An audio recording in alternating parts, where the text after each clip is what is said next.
Japanese sub slammed 2 torpedoes into our side. It was returning from Teen into Leyte to deliver the bomb, the Hiroshima bomb. 1,100 men went into the water. Vessel went down in 12 minutes. Our mission was so secret, no distress signal had been sent. We weren't even listed overdue for a week. First light, we saw them sharks. About 1,000 of them. Tiger. 13-footers. You could tell from the dorsal to the tail. But we didn't know. Then we formed ourselves into squares like you would see on a calendar, or the Battle of Waterloo. The idea is that we'd be screaming and hollering, trying to make them sharks to go away. But sometimes they didn't go away. They'd stare right back at you with those black, lifeless eyes, like a doll's eyes. And then when they leap out at you, they roll back white.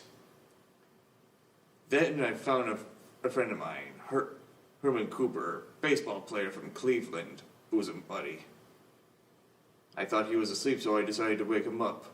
We were bobbing up and down on the water. I only found that he'd been half eaten beneath the waist. Next morning, a Lockheed Ventura saw us, swooping low and saw us.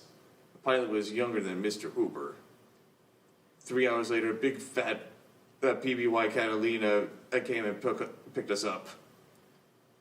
You know, that was the most I ever been frightened.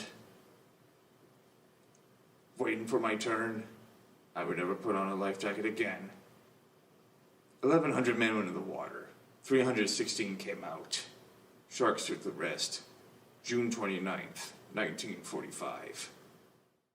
Oh my God, Mr. Butler! Oh my God! Oh my God! We've been waiting here forever. Oh my God! Oh my God! Oh my God! Yeah. Just tell me where room 116 is. Oh my God! Come on!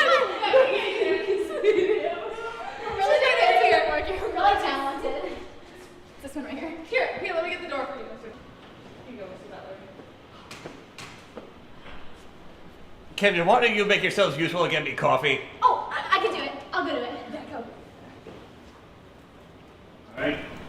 You're all gathered here because Fox is looking for its next big horror franchise. Any of you got anything? Here's your coffee. Yeah, thanks.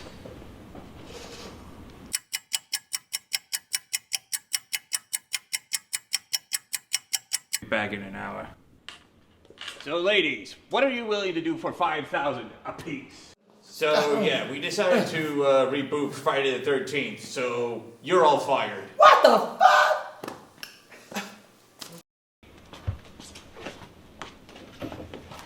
Good job with the arrest of Ned Whitman, although, did you have to point a gun at him when your badge was enough? A gun is far more deadly than any badge. Surely you and the SWAT boys know that. Don't I know it. Either way, I have another assignment for you at the Wet Cat. The various reports of very seedy activity in the area, which means it's proven to be a very seedy hotspot. Think you can handle it? Always. Just tell me when.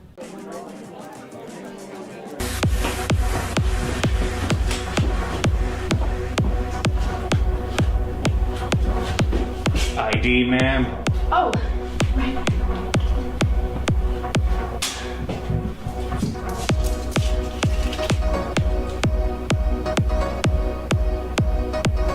Come on in. It worked. Obviously. Congratulations! Today is your day.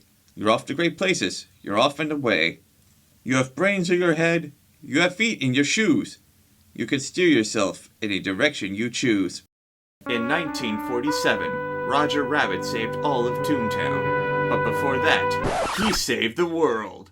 This summer, Academy Award-winning director Robert Zemeckis shows us the beginnings of everyone's favorite Toon Rabbit. Am I a stinker? Well, second favorite, from a humble farm bunny in Kansas. That'll get you started in the morning, to a rising star in Hollywood. I started a few movies, to one of America's most unsung war heroes. But then we got drafted with some old friends. thank you for flying with us today. And new ones. I wanted to fly before I could walk. Roger Rabbit 2, The Toon Platoon, rated PG. Yeah, what about you? Any narrators that, off the top of your head, whose work you admire maybe, or maybe just a genre of narrators that you enjoy? Well, one specific narration that always comes to my mind would be the prologue to Lord of the Rings. Ooh, that's a good pick.